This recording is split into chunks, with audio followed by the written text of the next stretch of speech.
I get it. If you're just starting out building your small business, you might be freaked out with all of the business admin stuff you have to figure out. My advice is, and this might sound a little harsh to hear, but nobody owes you any answers. It's up to you to summon the resilience and resources to get your paperwork sorted and keep it sorted. Although I'm leaning in with some tough love, our sponsor FreshBooks is anything but tough to use, that is. You see, FreshBooks makes cloud accounting software that's so ridiculously easy to use, even for those of you who are intimidated by numbers. Let me tell you what it does. You can create and send a professional looking invoice in about 30 seconds. When you connect FreshBooks to your bank account, it will generate expense reports from what you charge to your credit or debit cards. That's going to make tax time a million times easier for you. FreshBooks can also show you exactly when a client has looked at your invoice after you sent the email. And you can automate late payment reminders when a client hasn't paid on time. You can check out FreshBooks free for 30 days without a credit card, which is really rare. All you have to do is go to freshbooks.com/mytaughtyou and enter My Taught You in the How Did You Hear About Us section. Hey guys, this is my leak. This is the My Taught You podcast. I know that I have been MIA on this extended maternity leave, but I am back today to talk to Claire Sulmers of FashionBombDaily.com. I don't know anybody who's not familiar with the Fashion Bomb Daily. They are the industry's leading fashion blog chronicling fashionistas of color. Claire started this in August 2006. Her pioneering work ushered in a new wave of digital journalism that fed and fueled an underserved community of African American and Latino style lovers wanting to know more about brands from the culture. Beyond developing and directing content for Fashion Bomb and its affiliate sites, Claire has done extensive style writing for other platforms, including Vogue Italia, Vogue Paris, and Essence Magazine. Her body of work and online following, now numbered above 1 million, has made Claire the influencer of choice for major corporate brands who want to reach her audience. She is from Atlanta, Georgia. She holds a degree in French and African American Studies from Harvard University. In 11 years, Claire has accumulated over 1.2 million followers, written a book, The Bomb Life, which I just read this morning, and is now working on her second book. Thank you for coming on the show, Claire. Thank you so much for having me. Of course. Okay. Well, I'm not sure if we've ever met in person, and that's one of my rules for podcast guests. I feel like I've been in the same room with you a time or two. And one time I was slated to be on a panel, I think, but you had flight troubles to DC a few years ago. Yeah. So I hope that we get a chance to sit down and have champagne, because I read that you love that. Same. But you sent me your book this morning, and I wasn't sure what to expect. I will admit that I'm a skeptic about just about everything. I don't think I got much done reading this book. I was just like, every page is a turner. But the first sentence of your book is, "Yes, I went to Harvard." So that's going to kick off my question, Claire, of how do you feel attending Harvard, though you said you never thought you were Harvard material, impacted your career?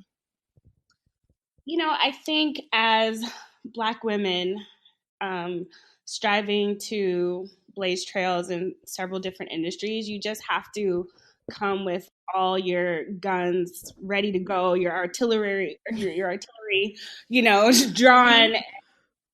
I just feel like it probably did open some doors. When you see Harvard, you just assume that people are minimally competent, right, and probably, educated enough to do the job. But I guess the irony of it is that, the Harvard degree hasn't really seemed to help that much in the fashion industry. I still have to deal with a lot of no's and a lot of adversity, but perhaps it's that the confidence that I have from attending such a prestigious university, or just knowing that I can work hard, and I have the experience of working hard and achieving a seemingly insurmountable goal. And so I think that confidence has been what has sustained me throughout everything that I've dealt with. That's awesome. So as I read your book, I got a sense of the depth of your hustle. It is 150 feet deep. So even just in you applying to Harvard, you applied early, and you said your brother, who also went to Harvard, right? Right. Mm-hmm. Yeah, he suggested that you meet the head recruiter. And so you did that. She came for a college fair and you chatted her up and got her info. And I just what I love so much about the book is that I feel like you are so fearless. Like, do you have to, or is there any sort of like hype conversation that you have with yourself, or have you always just been like, F it, I'm going for it? Sometimes I am scared and I hold myself back, and when I do that, I always kick myself. Okay. I think what has really served me well throughout my career is just trusting and following that gut and that intuition and thinking, what's the worst thing that can happen? And throughout my career, I have walked up to so many people, whether it's Anna Wintour or Kareen Rotfeld or Kanye West. And I'm just like, they're humans just like me. Like, they poop, they fart, it's like we all do the same thing. So why should I be intimidated by another human being? And I actually wrote about on my website, thebomblife.com, which some people might not know that I have, but I also have a lifestyle site that, I went to Puff's New Year's Eve party this past New Year's, and, I was so kind of self-conscious about myself. I had this new hair that I was sure was like mushrooming in the Miami. And, I got this dress last minute that I thought was too tight and all these things. And I just got in my head, and I couldn't even bring myself to tell this man Happy New Year in his house, and it was kind of like, I look up to Puff Daddy so much. I think everybody looks up to him as an entrepreneur, and he's made so many strides in the fashion world and entertainment world. But, I would keep bumping into him. Like, literally, I was in the bathroom, like readjusting my 2 sets of Spanx, taking forever, and mind you, I was inside the house. Most people were outside, at the porta potties, but I gained access inside the house. And I opened up the door, and he's standing there with G-Eazy talking, and I couldn't even say anything then. And like the day after, I was like, Claire, like, why did you do that? Just speak up.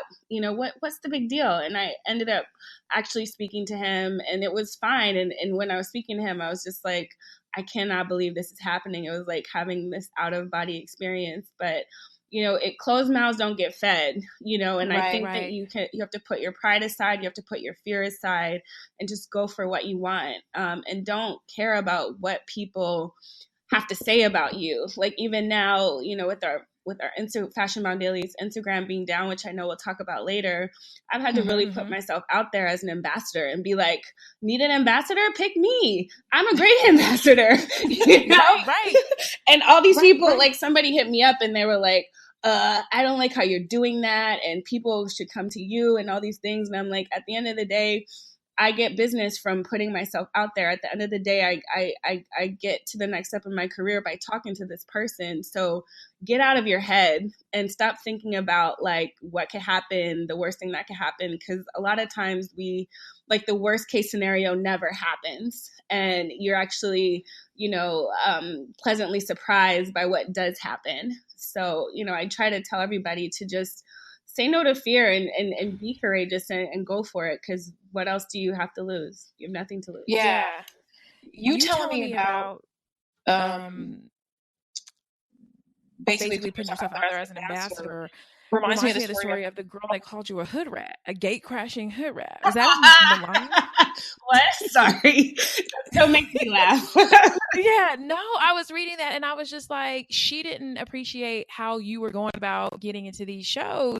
And that just, you just saying, I have put myself out there. I feel like that has been sort of the hallmark of your story is like, I'm going to put myself out there. I'm going to do what I have to do. And so I just was like, you also talked about the quote unquote Claire that you used to take pictures with everybody. What made you decide to start doing that? And do you still do that? I definitely still do that. And, I think obviously, when I was first in a lot of these rooms, I was starstruck, and I kind of felt like, I might not be able to ever be in this room again. So let me capture every moment and document it. And, it also, I think, meant something to my readers. I mean, whether or not I was gate crashing or whether or not they just saw me in the room, that, I was in the room. And I remember I got my first big bit of press from when I had crashed a Marc Jacobs Takashi Murakami exhibit at the Brooklyn Museum. And I was just like, I live in Brooklyn. There's no way this event is happening without me in there.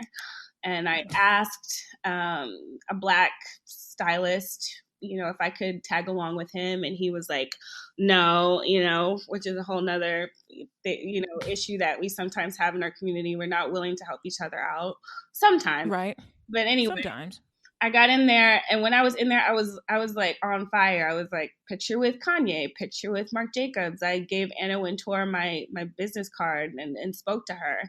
And it's just like, you have to kind of, first you ask, then you take. And a lot of times that mentality can rub people the wrong way. But, from my perspective, I'm just like, you're told this American dream. You're told that, you should go to school and get good grades. And you're told that, if you want to be a journalist, you should intern and you should do this and that. And it's like, I did all of that. You did. And I've done the grunt work. So why is the answer still no? I don't accept no. And a lot of times now it's like, okay, you told me no, so I told myself yes, and I'll create my own thing. And the fashion industry can't continue to deny me, because I know that I've done the work, and I feel like because I've done the work and I continue to do the work, that I deserve to be there. Yeah, there's a line in your book where you said, "What's wrong with me? I felt I was smart enough. I had great experience at a magazine that was well respected. I had a blog that was really popular. Why was that not enough to work in fashion? Because you had started applying to all these magazines after you had been to Paris, right?" That was before. I actually decided was that before? Yeah, I decided to move to Paris. Okay. After I got all that rejection, because I was like, I have to start from the beginning. So I have this degree in French that I haven't used. I speak French fluently. I've always wanted to live in Paris. So I told myself I would start from the bottom at a Paris Vogue. Yeah. Do you, knowing what you know now, Claire, do you think you have the answers to those questions? Like, what's wrong with me, or why was I not good enough? Or were those the wrong questions to even be asking? I think those were the wrong questions, because I actually was listening to, I did my homework, and I listened to your podcast with Kalana Barfield, who, I've also known since the beginning. And she similarly spoke about being the only one in the room in style. And a lot of times at fashion magazines, they're like, okay, we got one, we're fine. But right. At the end of the day, we all have our own path. And I've learned to trust the what God has put in my path. Like, I thought that I wanted to be a copy editor at Mary Claire, and I thought that I wanted to be an associate editor at People Style Watch. But what God actually blessed me with was the ability to create my own magazine, so that I could make more money than I ever could have made as a editorial anything. Reach out to so many more people and create something that the world didn't have. So I think the question is not, now in my older age, the question is not like, what's wrong with me, but it's like, what is God trying to teach me, and what sort of lesson should I glean from this? And maybe I should shift and pivot and do something else. Maybe this is not meant for me. And at the end of the day, it wasn't meant for me. And that's okay. I don't want it to sound like the fashion industry is this big, bad, mean werewolf that hates Black women. That's not necessarily the case, because there are instances like a Kalana or a Shiona Tarini or an Elaine Welteroth, and they'll do really well. And that is their path. But I've had to embrace that this is my path, and I love this path. I love being able to dictate when I wake up and what I do. And if I'm out of town half of the month, and I can do that, I can do whatever I want to do. So this life is ultimately the life that I never thought that I wanted. I just had to stop resisting and Yeah. let it go and open myself up to new possibilities. Yes. Okay. So I'm making a note because I cannot get this off my mind of you saying first you ask and then you take. I love that. I'm like, okay, right. I cannot forget that. So, in your book, you talk about being popular. So you were saying, anywhere you work, you have to understand the pecking order. Who is at the top and who is at the bottom? And if you're at the bottom, you have to finesse your way to the top. And I have worked with a lot of young people, as I'm sure you have too. And I feel like that finesse is missing. And I don't know whereabouts you were, Clara, when I first started like working, text message had just started, so to text somebody, it took forever. And there was no, I remember I had no idea what my boss did on the weekends or like where she ate, or what she did. And so I didn't have this like false sense of knowing her. So I really worked hard to sort of like get to know her and get to know people. But I feel like things have changed. Mm-hmm. You said the person who gets the furthest is the person who is the most popular. I feel like now with, social feeling like a huge popularity contest, can somebody still get far if they're not the most popular? How can they become popular? Does that even matter anymore? When I wrote that phrase, I was more so referring to a corporate structure, Okay. like how ridiculous the politics are, and Mm-hmm. just specifically referencing the magazine where I worked, where you had to go around and say, "Hey, how you doing?" to everybody, and you had to be well liked, and if you were well liked, then you would ascend. And I do think that there is some truth to that today. Um, you Yeah. know, but I think that the beauty of social media and the digital landscape is that you're not confined to a certain bubble. Like you don't have to just work inside of this corporate structure. You can do your thing. But I also think the popularity thing, that's one way to go, and that's kind of the obvious way to go. And then you can also just be really savvy and be a hustler. Like I've met so many women on influencer trips, for example, who like have subscription services, or even they're obviously giving some sort of value to their community, but they're Mm-hmm. able to get value back in a way that's innovative. And so, I don't think you necessarily have to be popular per se to be successful. It also depends on what success means to you. Does it mean money? Does it mean, what does it mean?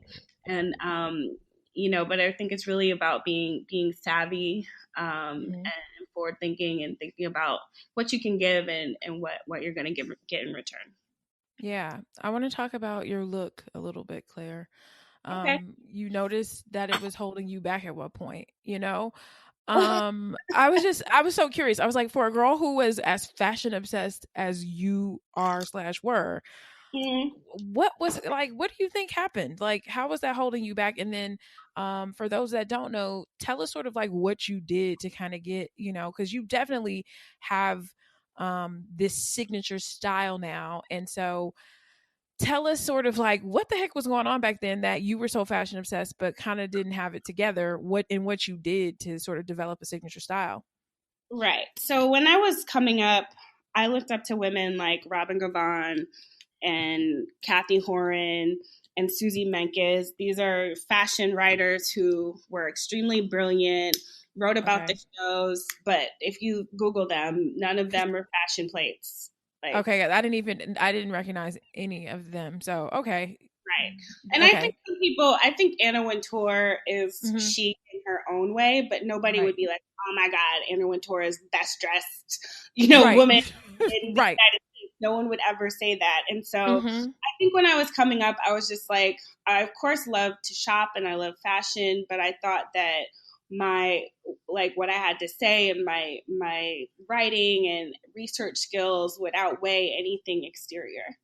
And when I finally decided to change things, I don't know what really prompted that, but I did consult with some image consultants. They were like, get your makeup done and change your hair color to blonde, like a platinum blonde. And I did it with locks at first, and now I have it with straight hair. But you know, I just decided to switch things up. You know, I was noticing that a lot of bloggers who were getting these opportunities to go to the H&M runway shows and sit front row everywhere, they were the face of their brands. Okay. And so I just wanted to open up more opportunities for me. And so I decided to put myself out there and got met with a lot of hate. Like people would call me fat or obese, say I looked like Johnny Bravo. I had broad shoulders. Used to go in. A lot of people are afraid to become the face of their brand because of that. You know what I mean? And I have had people say not nice things to me too, but I'm not afraid to say something back because I feel like people, this is so crazy, but I always say that every time somebody says something negative that has said something negative to me, whenever I go to their Insta, their social or Insta, it's like, you're not fly either. And it's always like there's something, it's like a Bible verse and like Jesus first. And I'm like, what would Jesus do? Is this always? Yeah. So like the day of blogging when you didn't even know who these people were. It was like right. Oh, yes. You know? Yeah. Somebody just wrote, I am almost 3 months postpartum and my stomach still looks like pregnant. And so somebody commented, I deleted it though. Somebody was like, only you could wear a robe. Like I did the Essence thing and I just wore this like kimono because I'm like, you know, people are so critical. And I know a lot of women who are afraid to put themselves out there. But did that ever hurt your feelings? Or did you just say it did? Yeah. Did you ever think like, I'm not going to do this? Like, this is not worth it? Okay. No. I'm very sensitive. But I also am able to recover quickly. So I'll have bruised feelings for like a day and then I'll forget about it, which is, but I just continue to put myself out there. Like for me, you know, it's kind of like this common theme, like meeting with adversity or negativity.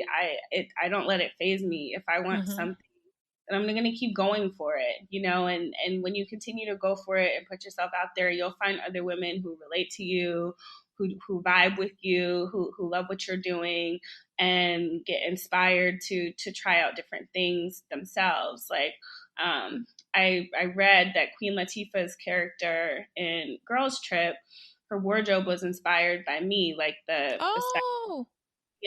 stylists in the movie were cruising on my Instagram and they're like, you know what, Claire is a curvy girl and she figures out how to dress her curvy body in a way that's flattering and trendy, you know, so that really kind of, you know, inspired me. I'm like, whoa, Queen Latifah from one of the biggest movies out after me. That's crazy. But, you know, you kind of have to just play the game. You know, there are some things you have to do. And it's like, if I am the face of a fashion brand, then I need to bring it every single time, no matter what, because people won't trust in my brand if they don't know me from a can of paint, if they never read my book. You know, when they see me, I want them to know that I'm working fashion, and you know this brand is true and authentic to me.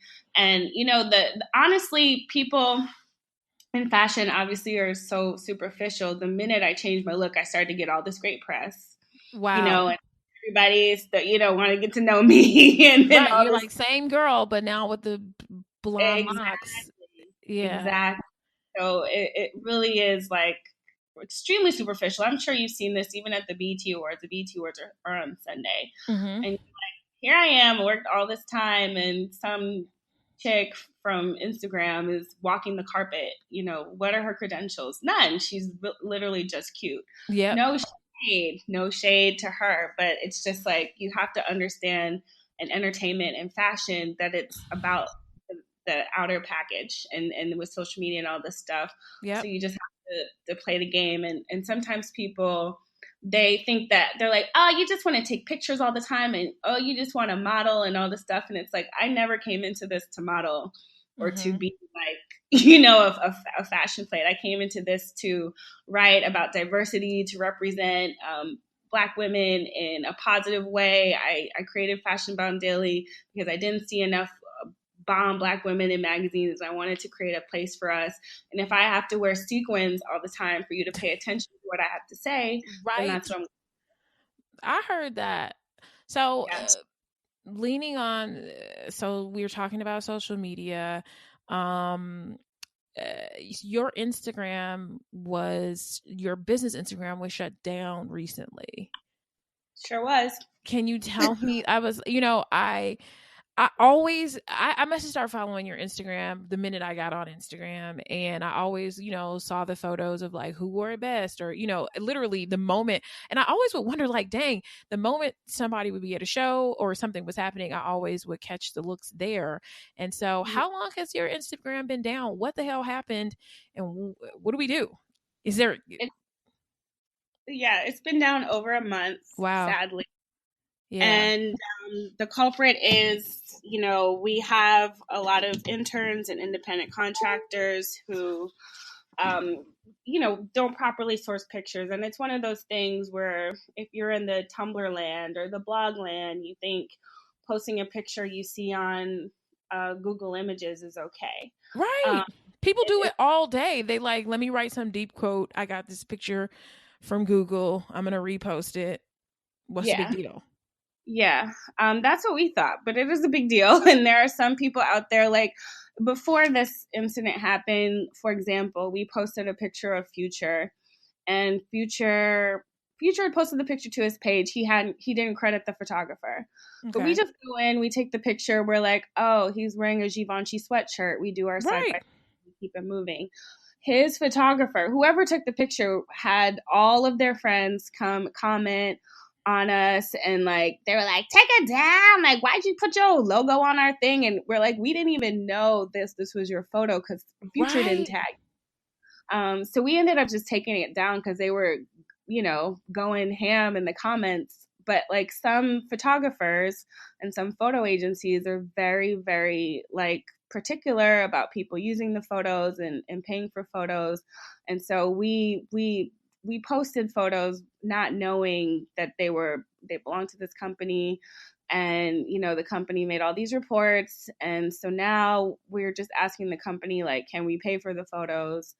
And they're dragging their feet. So we're trying to appeal to Instagram. We're just trying to work around it. Sometimes, like even last night, I was just like, is this really worth it? Like, I wonder too. You remember we talked about this, and I'm just like, over a month, I feel like, it's such a tricky topic. And I bet you, wherever it says on Instagram, you're not supposed to do this, but it's like everybody does it. Everybody does it. Yeah. Everybody does it. And it might get to the point, the beauty of Instagram that I love is that anybody is able to get a chance, and I was telling you that we went down 2 days after the Met Gala. We were posting like crazy. I think there were over 60 looks, and I was like, damn, we have better coverage than Vogue. Isn't this great? Look at America. And they were like, whoop, like, right. Pump brakes. You can't, it's hard for us to compete with we were able to compete with the Vogue. Perhaps we didn't have anywhere near their numbers, but we were able to potentially have like better coverage than Vogue on Instagram. And Instagram is, you have to pay for all these photos, and it kind of takes the startup out of the equation. So I think moving forward, it just might just pose an interesting conundrum for Instagram, because it's not really the free flowing space where people can share and be entertained, like, right. It's just interesting. So what would I keep hope alive? I'm always, I got faith and hope tattooed on my wrist when I was in Paris, because when I moved there, I didn't know how I was gonna get to Paris Vogue. I didn't know anybody. I knew like 2 people in Paris, and it took so much prayer. It took me being so poor, I would get on my knees and pray for some sort of solution, to find a way to make my blog profitable, to find a way to get Paris Vogue. And prayers work. Like God answered my prayers. And that's why I got those tattoos in Paris. And that's what I rest on all the time when things get hard, when I meet any adversity. I'm extremely spiritual, and I just pray for the best. So whatever is God's will is what's going to happen. So I think the larger, I always say this, like even when I started my company, I think the first tip somebody gave me, because I had like a ton of followers out the gate, and they were just reminding me that you don't own the Instagram platform, and they can basically take you down at any time.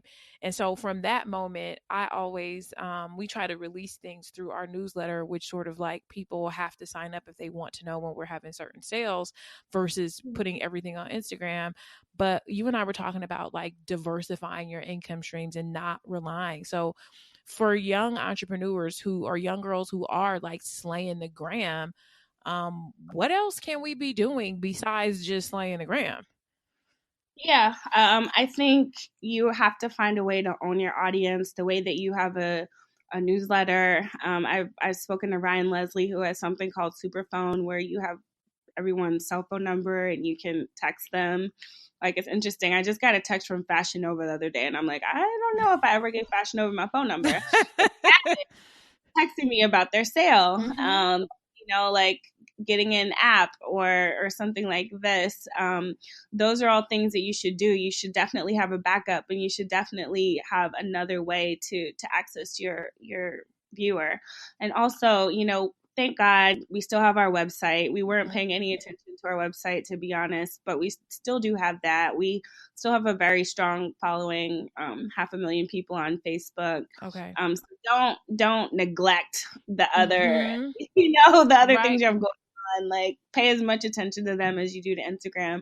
And for me, what's honestly been able to save me like this past month is me doing brand ambassadorships and also events. So we have an event called Conversations with Claire that we're actually having tomorrow in Houston. Okay. But I launched Conversations with Claire because when I was coming up, I didn't have a mentor. I didn't have anybody to ask questions about how I should do this or that. And so I tap industry insiders in each city to talk about their story. And we have a Q&A over a VIP brunch and cocktails. But, having an event series, being a brand ambassador, we're going into products. We have lashes, we have t-shirts, I have my book. And these are all ways that we can continue to bring in income just in case one source of income goes out.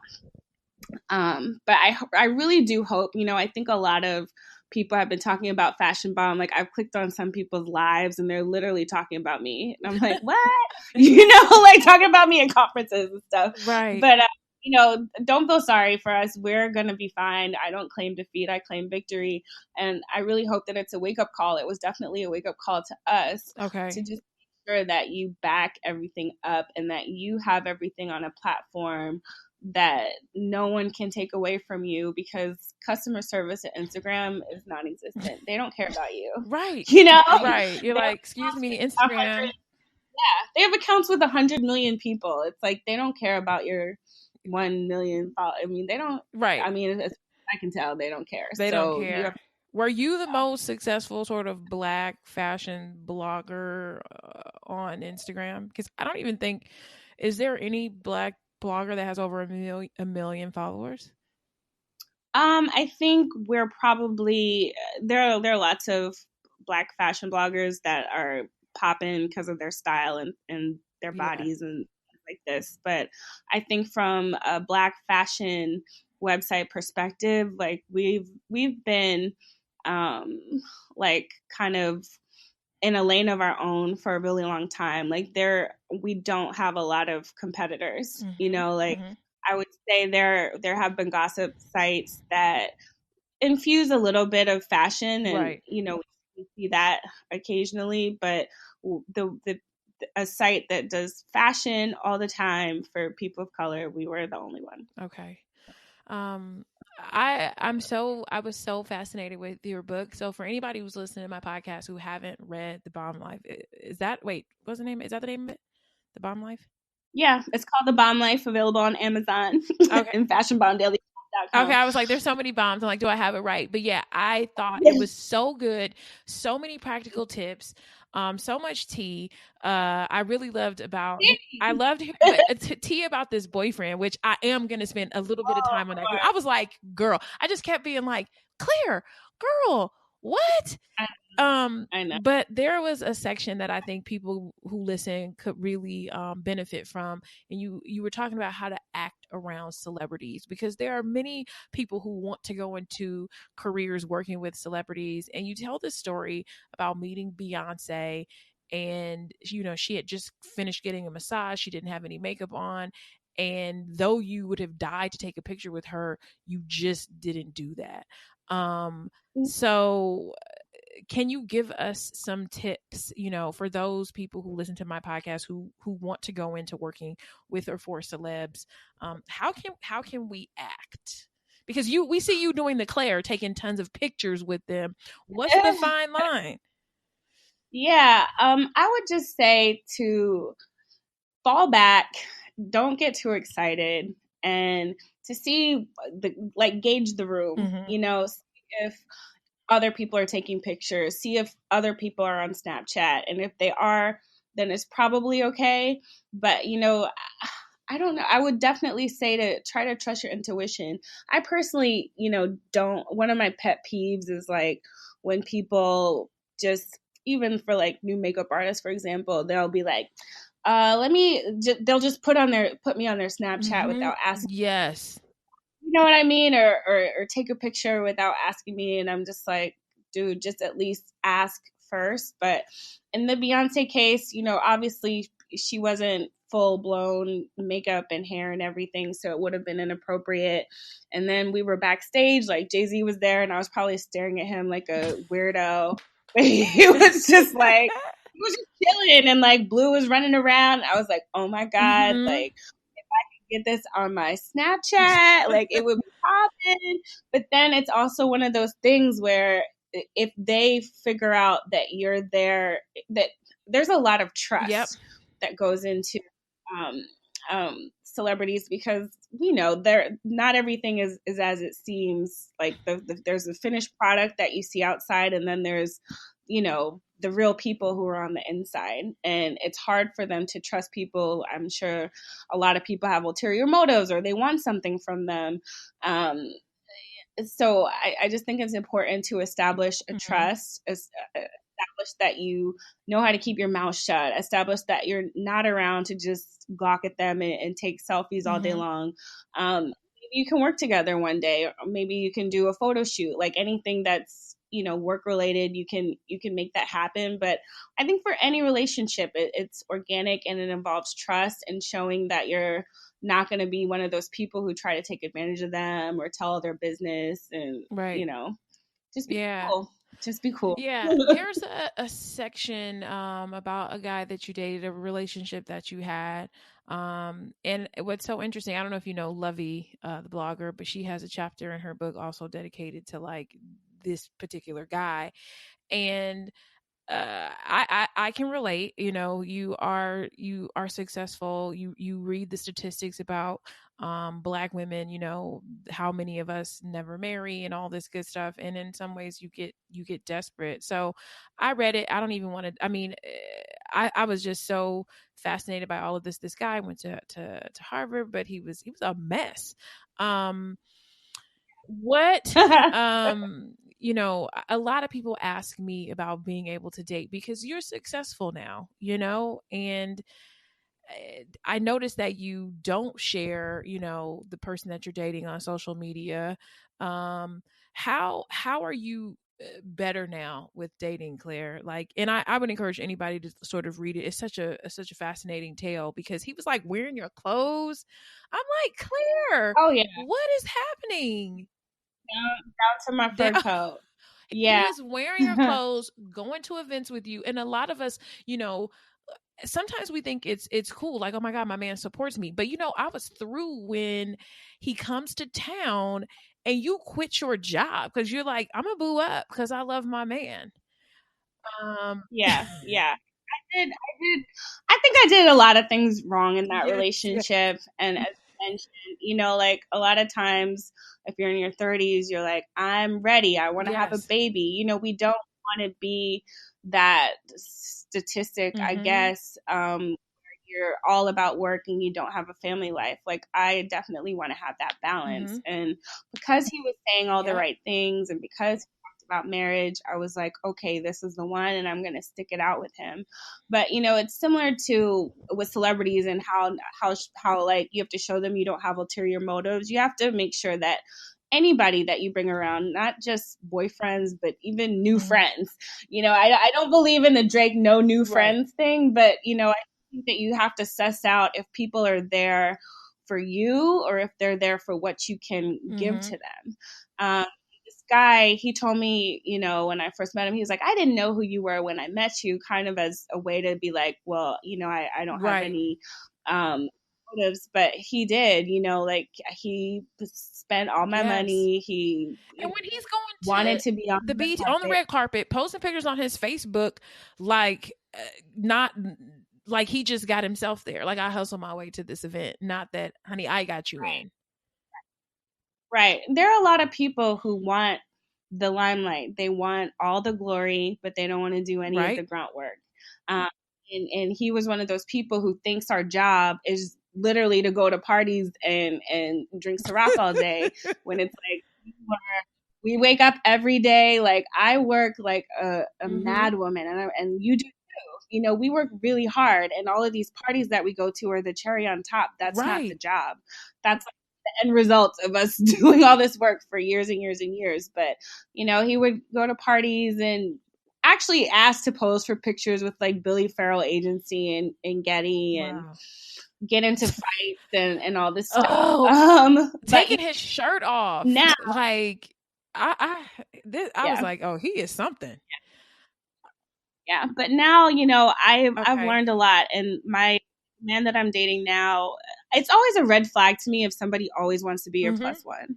For me at parties, my plus one is my photographer because I'm taking pictures because this is work. If you want to be mixed and mingling with everybody, I'm just like, maybe you're not here for the right thing. But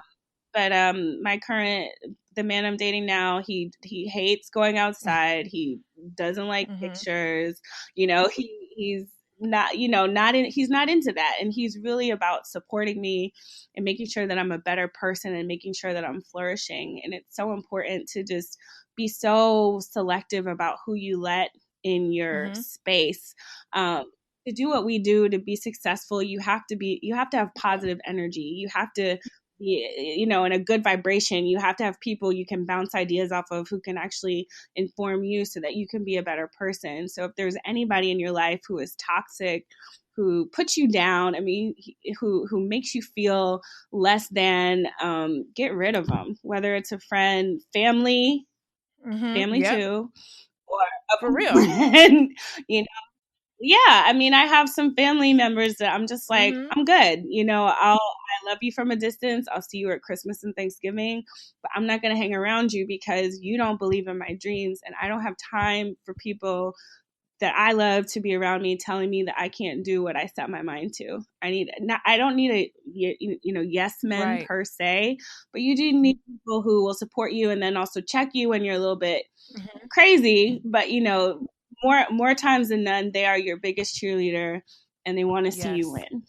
And so those are the people that I have around me now. So I got some fun stuff, Claire. I want to know, and think about it, marinate if you need to, purchases. $10, $100, $1,000, $10,000. What are you buying? $10. $10, lunch somewhere. Right. No, I'm like fashion finds. Can I get the things that are like fashion purchases? You're like lunch, right? I'm like right. I'm like a Chick-fil-A sandwich. $10. I only $10. What's the fashion one item that I should get? $10, you can get Does some $10 really cute, not get you anything anymore? like costume jewelry. What Huh? costume jewelry? Costume jewelry. Okay. I used to always buy all my hoops. Used to be from Okay. Aldo, from Top, Okay. like all those bangles. Like I love costume jewelry. Now I'm trying to upgrade. It's a slow process because I'm not really into Okay. jewelry like that, which is why I was from Aldo and stuff. Okay. But yeah, some All right. jewelry. $100. What does that get you? What are you getting? $100. Uh, what can you get for $100? $100. $100. Just Just fashion. I have $100. What would Claire suggest I get? I would stay in the Zara Okay. Topshop lane. You could get like a Okay. cute dress from Topshop or something. Cute jumper, $1,000. jumpsuit. You got $1,000 Thousand. budget. Where are you going? I'd probably get some shoes. Okay. Any Or particular brand you love? love Tom Okay. Ford, Gucci. I know Yeah, that's I so love Gucci, but cliche. Gucci I feel is comfy, more comfy than the Yeah. others. Maybe you can slip in Yeah, a Laya. Those they're a little over 1,000, but a good yeah, shoe I love and a then good 10 shoe. grand. I'm trying to think if I ever purchased any fashion item for $10,000. I know I haven't. You're I'm not. not there yet. I know. No. Uh, I really Me want a too. Rolex. Yeah. Girl, girl. Okay. when I get when I get my Instagram back, I'm about to buy a damn Rolex. You deserve I it, deserve right? it. Okay. I think a Rolex is like Is it? 5K. Um, I think a Dot Juice is like 5,000, but it might be Okay. between 5 and 10. Um, or like what girl doesn't want an Right. Hermes Birkin? Like you do want to acquire a few status symbols when you work hard. You just want Okay. something nice One to book one book ease your. every young entrepreneur should read. The Magic of Thinking Big by David Okay. Schwartz. It's just about visualizing and thinking big about everything, saying affirmations. I actually have Okay. two I'll take them. books. How to Be Oh, CEO, and I want to say that's by Jeffrey.